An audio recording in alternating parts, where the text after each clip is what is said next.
Hi, everyone. Thank you so much for joining us today. It's great to see so many of you here. I'm Kat, and I have been organizing this webinar series with my colleague, Lucy Murray, who's also on the call today. We hope that you find this webinar series insightful and come away with some new thoughts and ideas on remote teaching.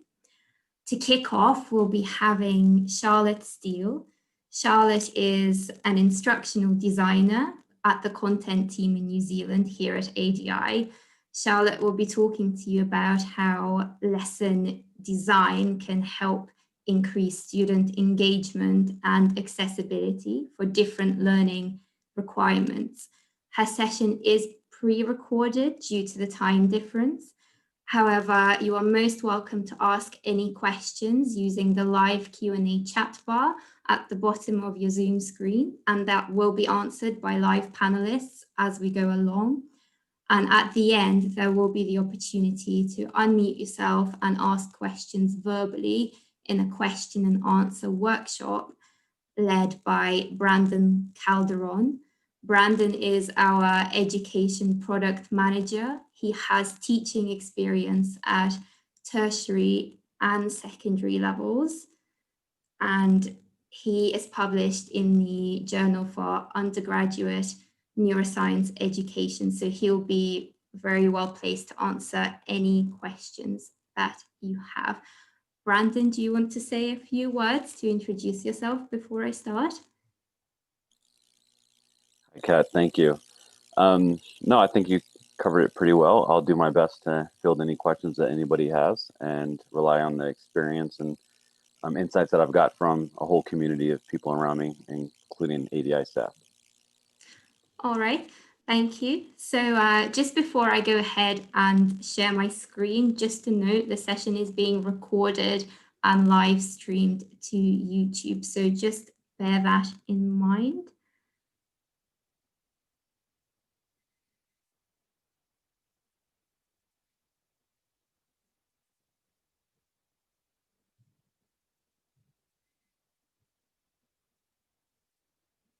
And please let me know if there are any issues with sound or anything like that. Everybody, my name's Charlotte Steele. Hi everybody, my name's Charlotte Steele. I'm an instructional designer, which means that I create educational content, and I work for AD Instruments in their New Zealand offices. I want to share with you in this webinar my approaches to teaching online and creating content in LT. And to do so, I've made a lesson called Aesthetics, Assessment, Accessibility and Activities, which is quite the mouthful. If you're already an LT user, you're able to access this lesson through the LT content library, so you can download the material and revise it in your own free time. So what will I be talking about tonight?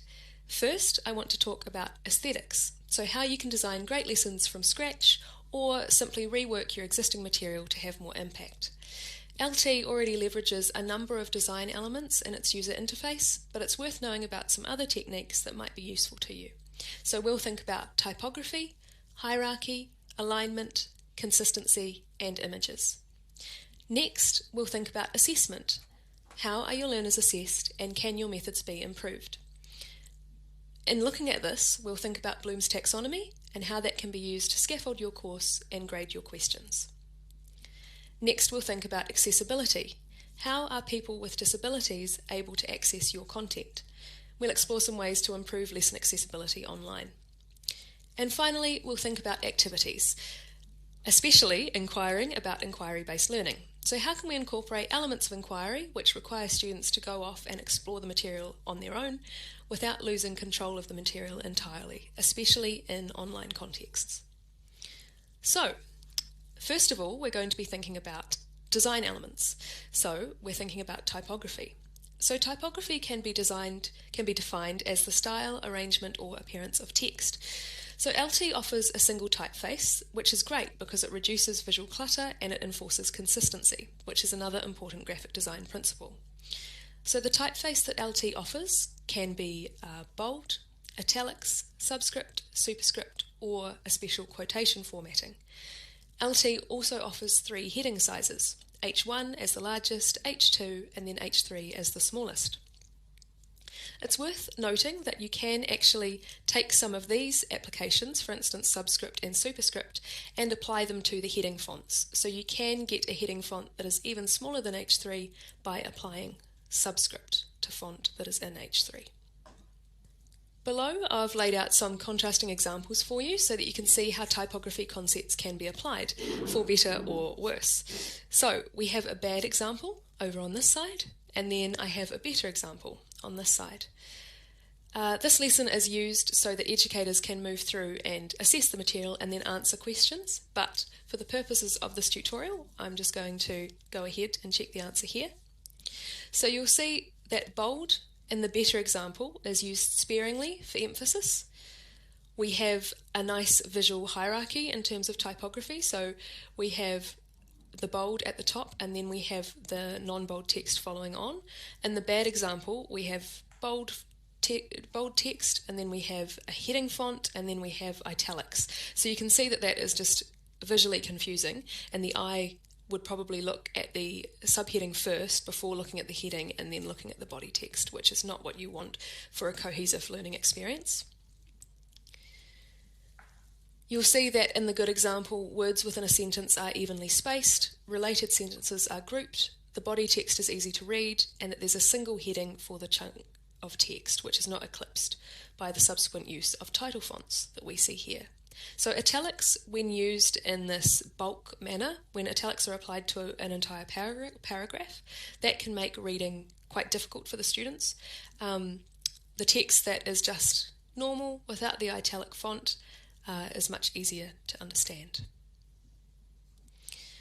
So when we're thinking about accessibility, light and featherweight typefaces and, for example, script and decorative typefaces are harder to read and should be avoided. And sans serif fonts, so exactly what LT supplies, which is great for us, are more easily read by those with dyslexia.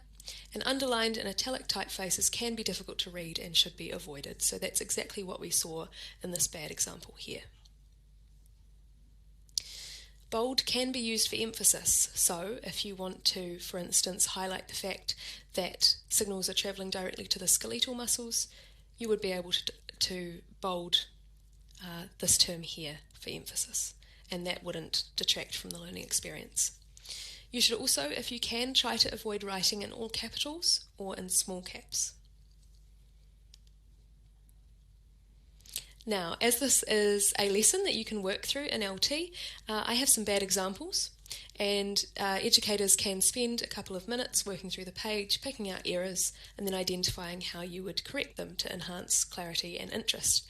So briefly, you can see that there is title case here, and then we have sentence case down here.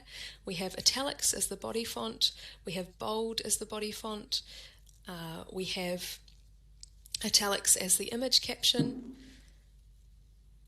So you can see how there are multiple problems with this lesson. So we'll move on because we're only working together for half an hour, but you're welcome to download this lesson and work through the problems in your own time. So the second graphic design principle I wanted to talk to you about was hierarchy. So hierarchy refers to how elements are arranged and denotes their relative importance. You can use a variety of tools available in LT to enforce a sense of visual hierarchy. Text size, upper and lowercase letters, font, so LT has already solved this for you as we only have a single typeface, bold or italics, and chunking your text. So chunking is a recognised learning technique, and it simply refers to grouping material into chunks so that it is more easily digestible. You'll see that here's an example of hierarchy in action. So I have used the 3 heading fonts available in LT to create a sense of visual hierarchy, and you will see that your eye directs you to the largest font first and then moves subsequently down the page. And of course we also have a vertical ranking of text here, so where you space information is also important to hierarchy. So I have an example here which looks at 2 ways of laying out information and asks which is better. And then educators are asked to explain why their example displays better visual hierarchy. So just looking at this, I can pick out that this page is more dynamic.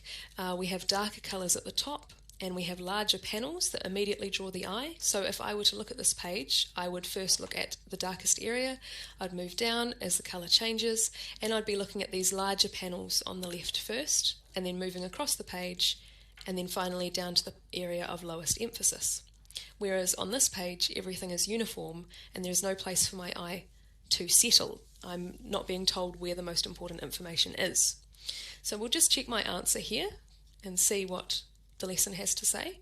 So in the second image, colour draws the eye upward and then fades as the eye moves down the page, and the panels are differentiated by size. So as I was saying, you're drawn to the larger panels first. And again, an example for you to work through. The next principle is alignment. So alignment complements hierarchy in that it is arranging objects into their correct positions relative to one another, and aligning related images and text. So for instance, you might have outlined a principle in a text paragraph, and then you have an image to illustrate that principle. Aligning them together maximizes their impact. So what's good about LT is that to some extent the panels in LT align your content for you. If any of you have used LT before, you will see that when you drag a panel onto a page and then drag a subsequent panel on, you'll see that they snap together. If you want to amp up your alignment further than this though, you can use the following tools: white space, divider lines, and proximity. So LT provides a couple of panels that are really great for alignment. White space panels allow you to block out areas of the page that simply have white space, and divider lines, as you can see on this page here, denote a sense of compartmentalize the lesson into areas of importance. So you have the title, and then you might have an introductory section between divider lines, and then you might move on to questions. So it's a way of breaking the page down. I created 2 examples of text, or a page with text and an image, to talk about alignment, and I have a better example and a bad example. And this was created actually in a Word document. So the principles that I'm talking about now can be used not just in LT, but in any platform where you design content or create material that you intend to teach students with. So in the better example, you'll see that I have left aligned text, I have a key term in bold, and then in the associated image it is clearly labelled that the image relates to the text. I've also aligned the image that relates to the text panel and the image are aligned with one another. In the bad example, I have the text aligned to the right or to the left. So the eye starts on this side and then moves to this side. I have the image relating to physalis down the page, so it's not aligned with the text that actually talks about physalis. So students might learn about physalis here, carry on writing or carry on reading, and then see the image and have to think, when did I encounter that? So you're asked to evaluate the 2 examples and construct an argument for why the better example is better, and we'll just see if my answers were correct. So yes, the text in the better example is consistently left aligned, the image is aligned with the text relating to it, and the line length is generally consistent within paragraphs. So here the text is not broken around the image, whereas in the bad example you'll see that the line lengths differ and it looks quite messy. And again, an example of how things can go wrong. And then finally, consistency. So consistency is an agreement between features or features to a whole. So you can achieve consistency through repetition, and you might apply consistency to images, phrasing and acronyms, and page structure. So you'll see here that I've included an example of the LT colour scheme. So when we create content for the LT platform, our own in-house content, our medical illustrator sticks to a specific palette of colours, and in that way all of our in-house collections have a consistent colour and style guide, so that you know that the material has come from us. So in images, I know that some educators choose to create their own images, and sometimes you're restricted to sourcing images from third parties. So no matter what you do, it's important that you use consistent colour schemes and styles. So if you're not creating the material yourself, it is useful to keep that in mind when you're sourcing your third-party images. So if you're finding images from Pixabay or Unsplash or Wikimedia Commons and they're all in the public domain, although the material you're finding might be varied, it's best to keep an eye out for a style that you have settled on and that you want to maintain across your collections. Always use the same colour or icon to mean the same thing, so perhaps a red arrow for an inhibitory mechanism and a green arrow for a mechanism that promotes something.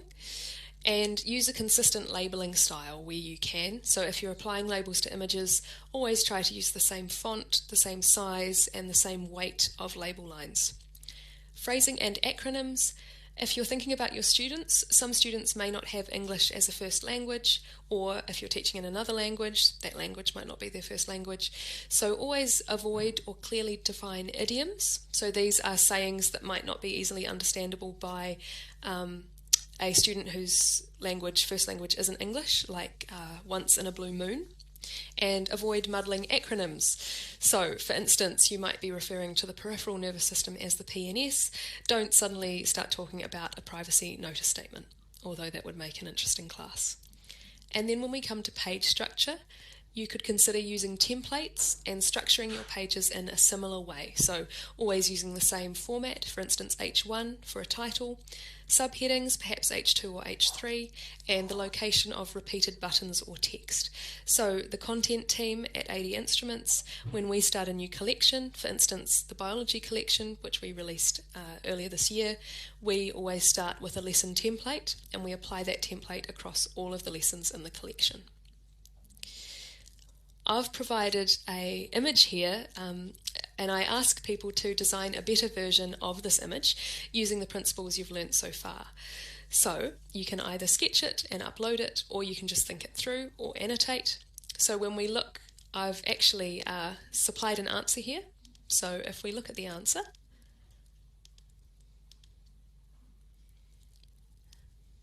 now I might have to move myself in order to say done. There we go. And if we check answer, you'll see that I've supplied an image that's been created by our lovely medical illustrator. So you'll notice a few things have changed about this image. For instruction, we have clear, consistent symbolism in shape and colour, and we've used red arrows to show the action. We've removed extraneous information, and we've split the image into two stages to show the consequence of ligand binding. For accessibility, there are white outlines around images to keep the distinction between images clear.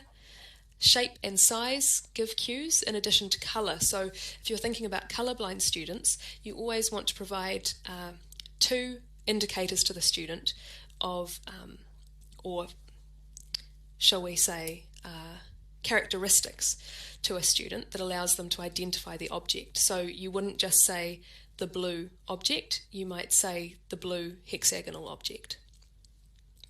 There is also high contrast between the background and the text to maximise readability. And there's an example page. And then finally, once you've worked through all these graphic design principles, there is a good example. So all of the design principles we've covered have been applied to this page. When I talked about templates earlier, I talked about having a single title at the top. You might have the question that the page is focused on in between divider lines at the top of the page, and then breaking the text down into nice legible chunks, having this substructure, so you have H3 heading here, and then you have H3 with subscript applied. We have the images have been broken up, so the somatic nervous system image has been placed here, and then the autonomic nervous system image has been placed here, so they're aligned with the text that talks about them. And then we've made use of bullet points and bold to break information up further. And we've used a divider line and created a case study. So, a final thing about aesthetics is images, which is really such an important thing when you think about designing educational content. And if you think back to lectures that perhaps or labs, or any content that you've been supplied in an educational context, it's probable that you remember the images more than pages and pages of text with no images. So, 80 Instruments has many striking and informative images that can be extracted from existing content. I've also included some references to other tools that you might find useful. So Biorender is a platform that allows you to create scientific images from an existing library for educational use. We don't endorse this platform, but I've provided this link so that you might benefit from it. Something to think about when you're creating images is to think about contrast. So approximately 8% of men and 0.5% of women have some form of colour blindness. So it's really important to keep colour blindness in mind when designing content. Don't use red and green as contrasting colours, for example, and always aim to have high contrast within images and between backgrounds and text to maximise readability. I've also included a link for those that download the lesson to a tool that lets you assess the contrast between colours. So you can supply the images that you're thinking of using and it will assess the contrast. Red and blue can be used in contrast to account for red-green colour blindness.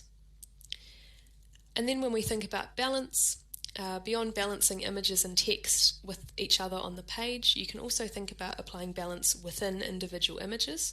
You'll see here that the blown up image of the kidney is enlarged so that it's of a similar weighting to the gross anatomy of the kidney and the kidneys and bladder. And then colour. So I mentioned this earlier, for people who are colourblind, the image should be understandable even without colour. So you can ensure this by altering the saturation or brightness of elements within the image.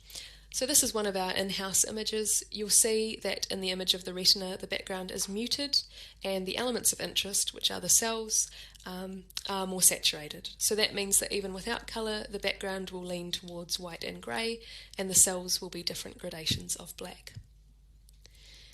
I've got another handy tip for you. When uploading SVGs, so that's an image format, open LT in the Firefox browser. So SVGs will upload much faster in Firefox than in Google Chrome.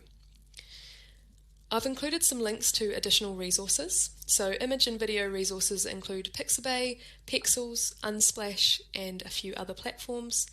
And also there might be some creatives out there amongst you who want to create GIFs, which are short looping video clips.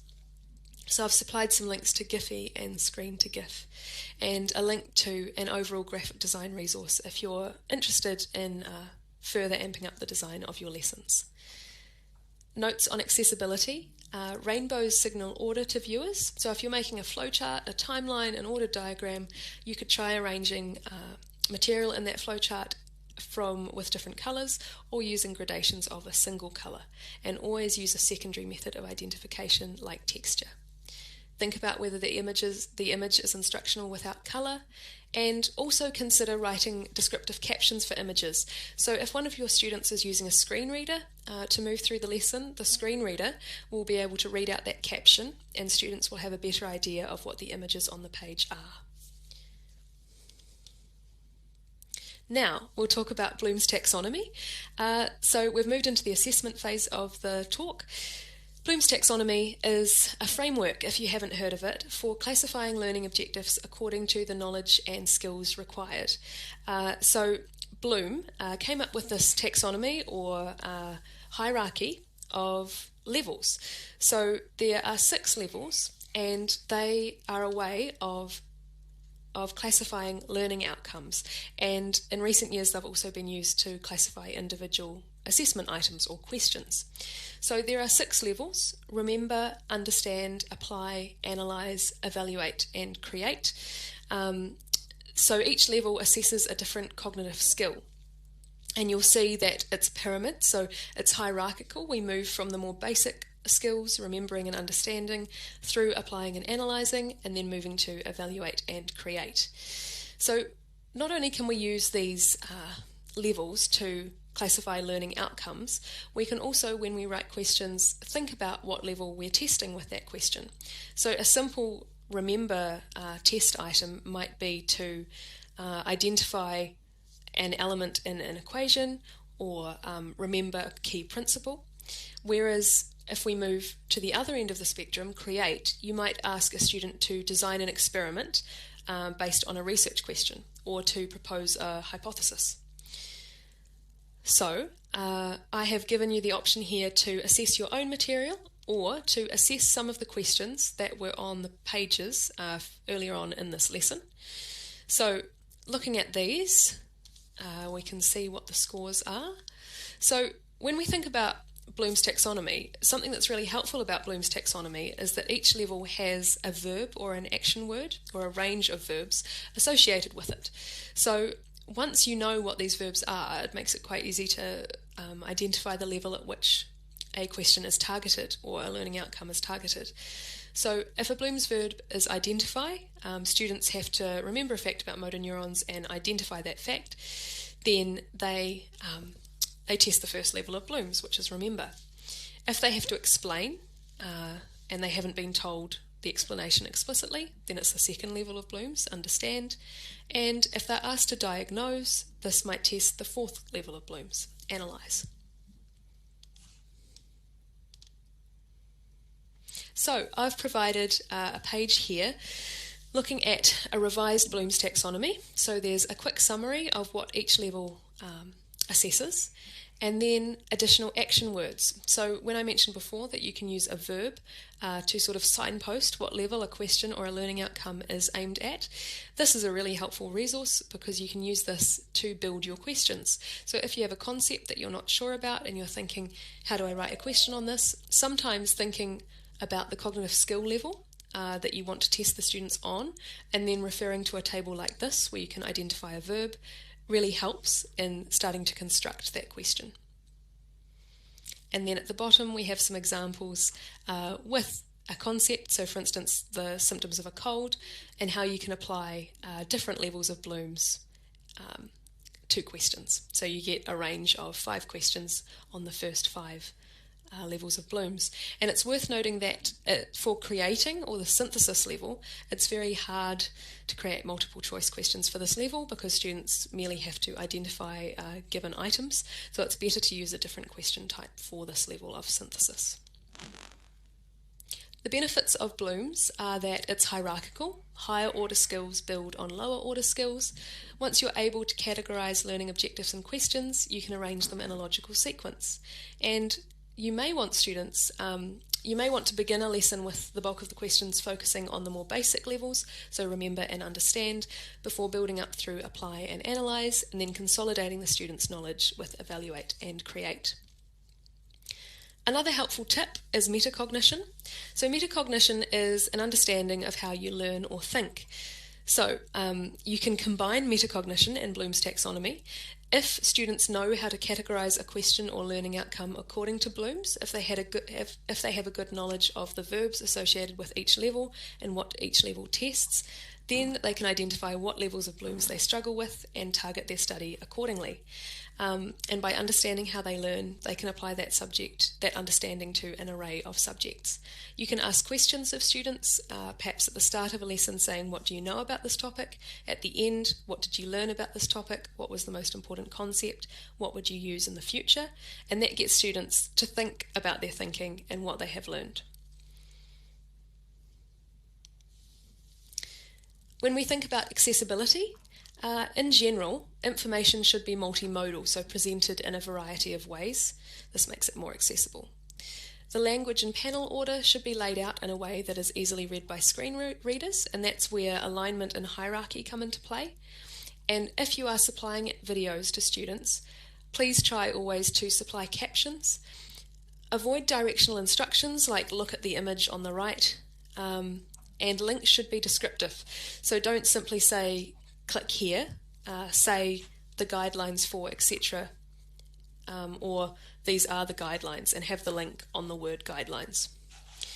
I've supplied a link to the Web Content Accessibility Guidelines, so they recommend ways to make online content more easily accessible for people with disabilities. And actually, in making content more accessible for people with disabilities, we make content more accessible for all consumers.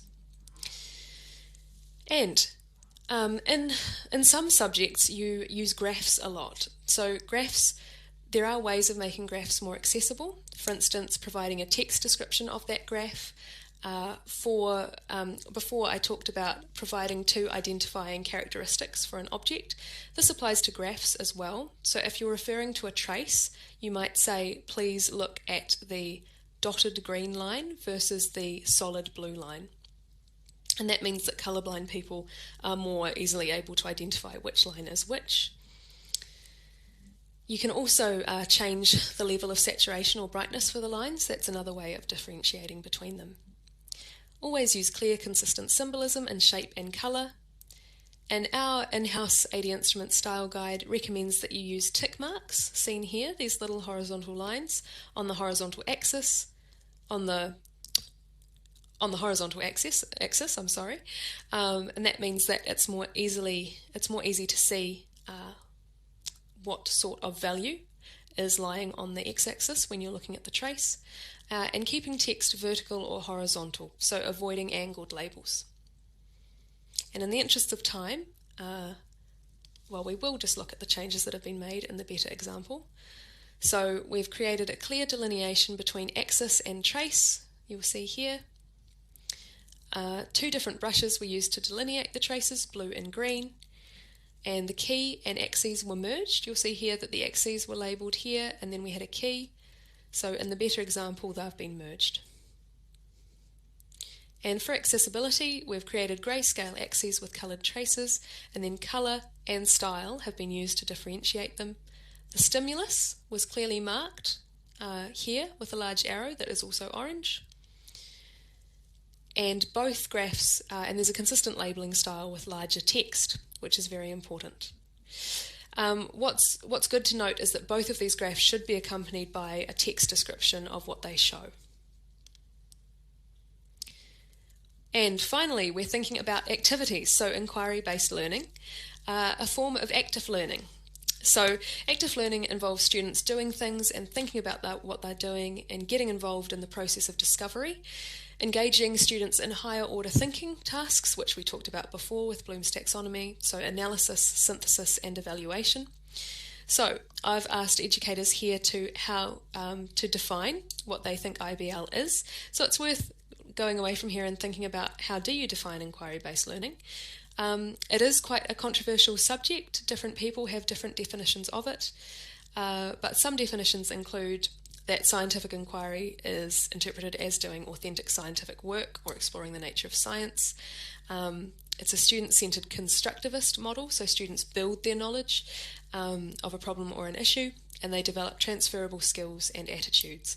And inquiry may also incorporate metacognition, which we just talked about, where students reflect on what they've learned.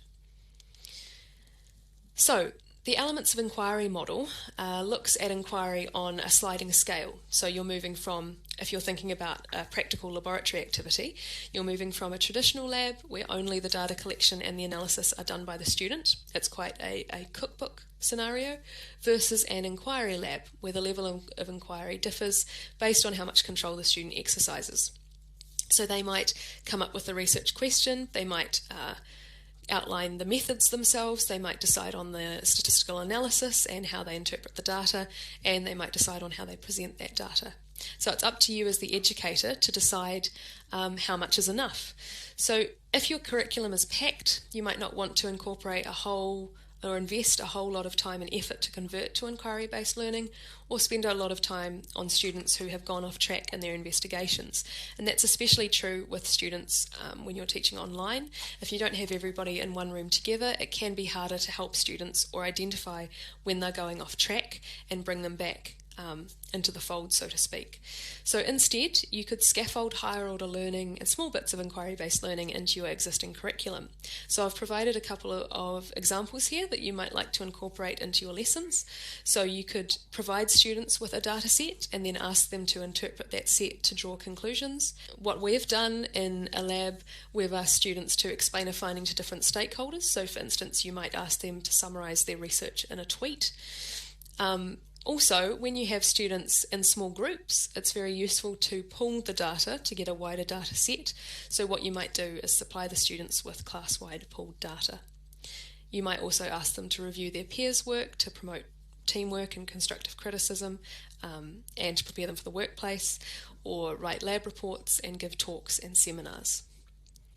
So, is there any room for inquiry-based learning in your course, and can you think of any other elements of inquiry you could incorporate?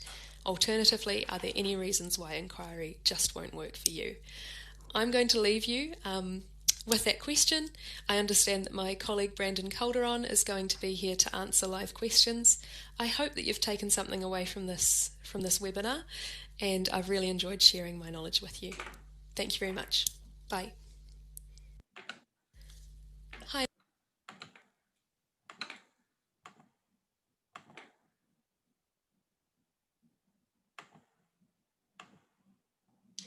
Hi everyone, thank you so much for listening. Now we move on to the live question and answer workshop with Brandon. If you would like to ask a question verbally, please raise your hand. That's a function at the bottom of your Zoom screen.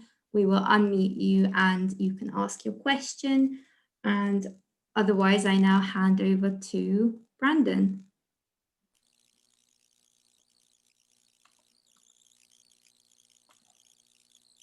Thanks, Kat. All right, I see Ellen has her hand up.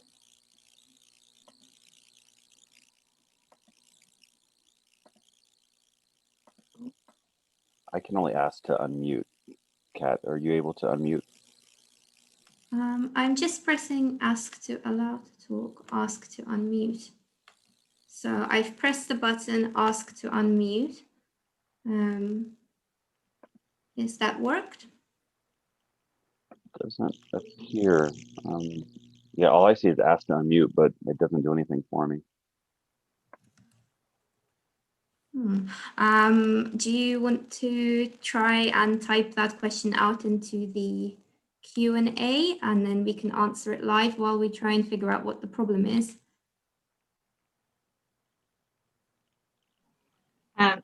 Brandon, I think there's somebody else with a raised hand. But there's also, sorry, one question that's come up in the chat asking about if this video will be available on demand. Yeah, what we will do is share the videos from this recording after the webinar. So we'll send that link out to you to share. Thanks, Lucy.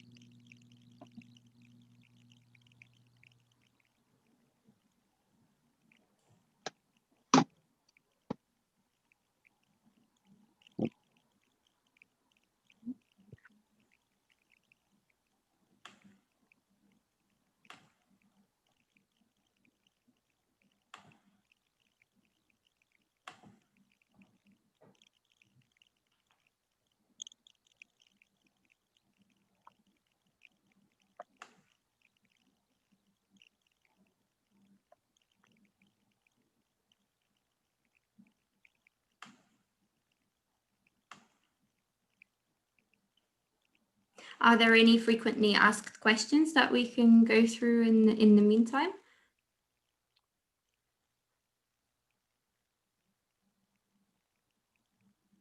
I guess also while we're waiting, just to make sure that it's clear that the lecture that Charlotte shared, the lesson that she made with an LT, that is available in the Getting Started with LT. So if you're already in the LT and you go to the import library, you can download the Getting Started with LT, and it should be a lesson in the administrators option.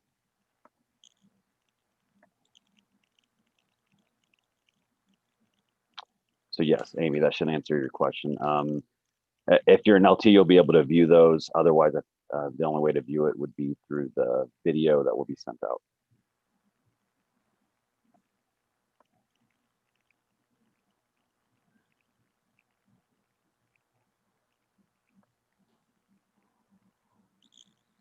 And not seeing anyone right now.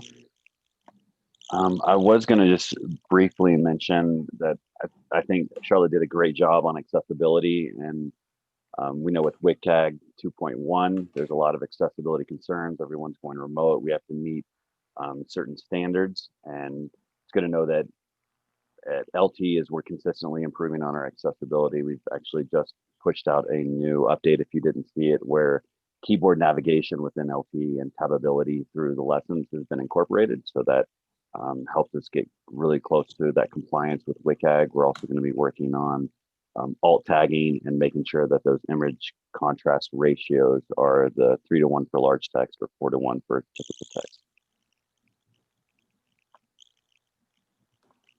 Okay.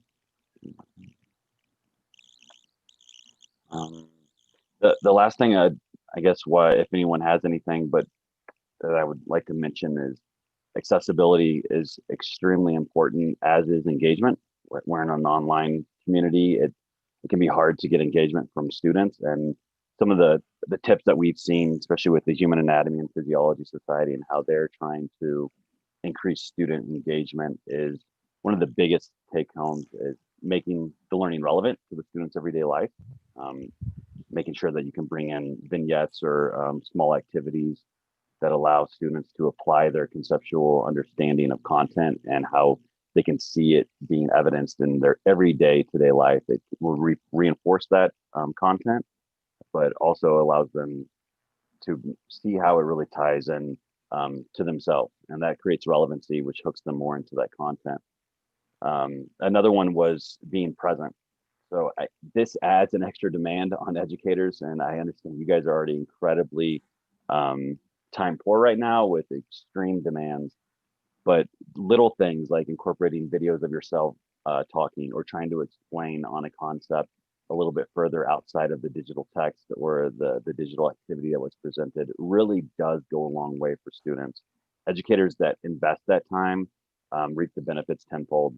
They feel like they get feedback from their students, that their students feel like they were there, that they cared about them, that they really were invested in their learning. And the videos don't have to be perfect. You can do audio podcasts, short MP4 files, but whether it's perfect or not doesn't matter. Just give it one shot, embrace the mistakes, laugh about it. Students really connect with you when they see you doing that.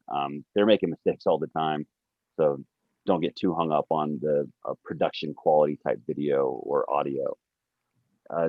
Another one is also using the social media engagement, or just even making learning social. Within LT, you have the group login function. Now, that typically requires that group login is done from a single computer. However, with technology from Zoom and Microsoft Teams, you can still actually do the labs or the content lessons as a group.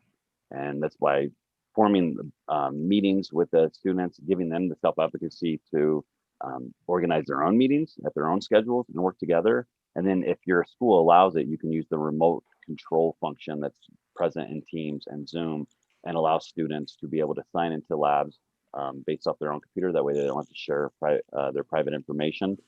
And then they can also go through and complete activities by handing that capability over to their fellow teammates. So it creates a little more of a teamwork aspect as they're going through their content. And it also, if you do this when you're having these social environments for students and you keep the groups smaller, and if you can keep those groups consistent, you're likely to also increase engagement, because as students become familiar with each other, if they're not already, they're going to be able to act more informally and be able to be more open. And as you probably all know, through Zoom, we get a lot of Zoom fatigue, whether it's Zoom or Teams or whatever platform you're using. And having that informality and not having to be formal for the whole thing actually helps students break up that Zoom fatigue. So keeping those groups small, keeping them consistent, and trying to find ways to embrace what they can use, specifically LT, together is a really powerful tool for students to stay engaged with their lessons and feel like they're not alone in this remote world that we're currently living in. The last thing I'd say, I've got a couple notes here, but one more is consistency. Charlotte mentioned that consistency across lessons is key, and it is. But diversity within lessons is also key. And diversity can break up the monotony of a lesson. It can also increase student engagement. And that's simple things. Making sure that content is provided in multiple avenues, whether it's through video or through podcasts, images, and also using Bloom's taxonomy to break up assessment styles, not just being true, false, multiple choice questions the whole way through, but giving them opportunities to work on their cognitive skills across the entire hierarchy of Bloom's, and being able to provide different formats that they can be able to show their learning or attempt to answer a question. So the annotate and label an image is one of my favorites. And hotspot panel is also a very valuable tool that allows students to look at, if you're looking at anatomy, for instance, at different spatial scales. So bridging the micro to the macro level. I know I said that was the last one, but really the last one is something I'm a real big fan on, is phenomenon-based learning. So this also helps bring a hook of relevancy to students.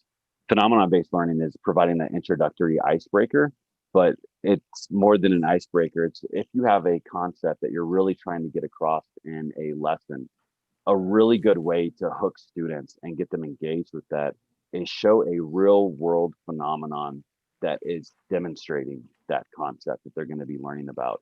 And you can do that from something as simple as an image that is going to be showing that concept, and then ask students just some introductory exploratory questions about that image, what they think is going on here, what are the underlying mechanisms. And then as they work through a lab, you can always tie back to that phenomenon. So they always have that hook that, okay, that's what the point of that image was. This is the concept that we're learning, or the concepts that we're learning through the lab. And these are how they apply to that phenomenon. A really cool tool that I was able to see at NABT last year, the National Association of Biology Teachers, was they were using Radiolab podcasts that were showing this.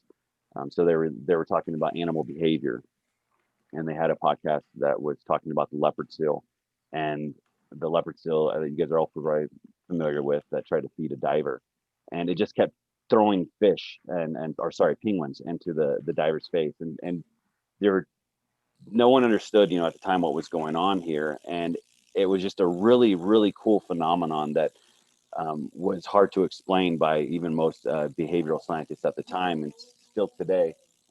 There's my dog making an appearance. And little things like that, that like a podcast that explains the phenomenon, or goes into detail, or a video or an image, can be a really good hook for students, and how they can take these abstract concepts and see how they apply to everyday life. So if you have that opportunity, you think of some cool phenomenon that illustrate a concept, please throw those into the lesson, and your students would greatly appreciate it. I think, yeah. Brandon, there was also one question from Jennifer Wolford in the chat. Is there a resource that talks about how to use groups in a remote learning environment? She says they've tried it and it has worked fairly well, but they've run into some glitches. Do you have any advice on that? Yes, specific to LT, because that's the most familiar remote learning environment that I've been working in. We are creating a resource right now that's going to be a little tip guide that shows people how to use Zoom or Teams and the tool functions that are available, and also considering the potential IT constraints that your university might have. So making sure that remote control option is available, and what you can do if it's not. So we should be releasing that hopefully in the coming weeks. In the meantime, I would say that one of the biggest take homes for remote group learning is organizing your groups, assigning roles. So each student that's in that group understands what their role is going to be as they go through that lesson, as they go through that lab. So for LT, when you have labs and you have data acquisition or data analysis, I should say, because unless you have a power lab for every group, it's going to be impossible to acquire that data. If you can assign those roles where you have a group leader that is supposed to like set up the Zoom, that's what their major role is, to set up the Zoom, organize the meeting, get everyone on board, and make sure that there's an organized flow. Another person that could be the data analysis expert. So as they're going through the content, they're going to take over control. They're going to run the analysis. Another person can be one of the like the recorder that's going to be taking the group conversations, the group discussion as they run through an assessment, and they'll be typing that into the actual text box, or clicking the multiple choice, or drawing on the annotate an image, something like that. We will have what we kind of are recommending for group structure, but it's really going to be varied based on your objectives and each educator. But I think that the students really appreciate that each student is going to have a role, that they go into it knowing what they're going to do. And if you can keep those groups consistent, then you can rotate those roles. So the next lesson, the student's not going to be doing the same thing over and over again. They're going to have diversity, and they're going to even have a model of seeing how their other students performed in that function, and then be able to carry that through. Yeah, those are some of the things that I would recommend would be really good for groups and remote learning environments. I'd be interested to know what the glitches were, though, and that would probably help phrase my answer better.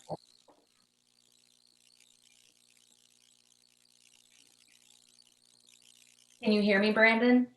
Yes. Hi, Jennifer. Hi. So the way that we've tried to do the groups is I have the students, I meet with them in Zoom, and then I have them, go to CurriCloud on the web, and they share their login information so that they can log in together as a group on each of their computers. I'm not sure if that's the right way to do that. But what they report to me is that only one person can be typing in the lab at a time. And there's some technical delays with being able to input into CurriCloud when they're working in a group that they don't experience when they're working alone. Oh. Okay, so when they're in the group, the LT is being delayed? Yeah, I think, it seems to me that when they're working in a group that they should be able to input into the lab similar to if they were all contributing to a Google Doc. Right. Is that a correct assumption? No, they have to the way the LT was set up, they'd have to work from a centralized computer, but I guess in your case, they are all working from a single computer, correct? Well, what they're doing is they're all using each other's logins to log in as a group on their individual computers. With the idea that if somebody puts something into the lab, they want that work to be saved. Would it be better for me to just have one person do the login? I'm not quite sure how to make it work. Yeah. So I understand that. Yeah, they're all sharing their logins, and each one is signing in independently, but at the same time. Yeah, it wasn't developed to work like that with the Google log. It would be like a Google Doc would. What we're recommending is that if you have the remote control option, so that they would just work from a single computer, they're sharing their screen, so everyone is seeing that computer, that image or the screen, sorry, and then they're able to pass around the remote control options. So based on the group, if someone wants to add something, or if they have a specific role, then they can take over that role at specific points.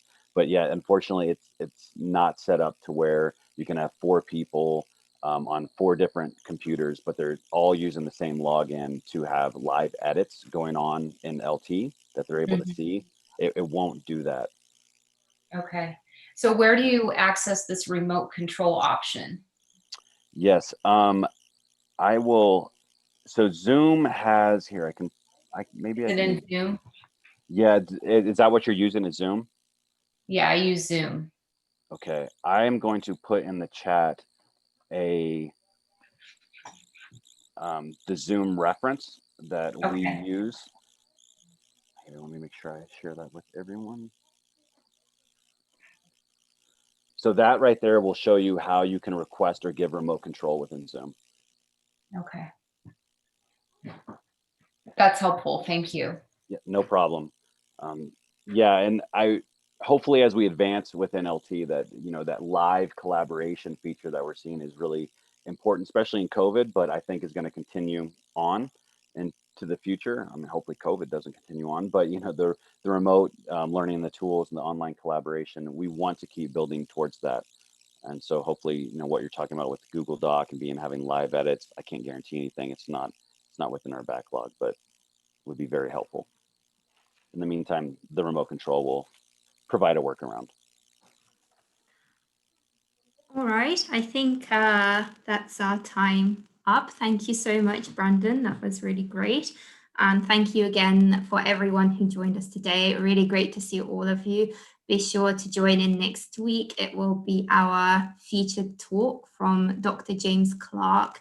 He's an education lead for the School of Cardiovascular Science and Medicine at King's College, and he was also prize winner of the Otto Hutter Award last year for his physiology teaching, and he'll be talking about a wide variety of tools that you can use, not just AD instruments, general wide variety of tools that can be used to help organizing the teaching semester. So hopefully see you all there at 2 o'clock BST next week. Thank you, guys. Thanks, Katerina.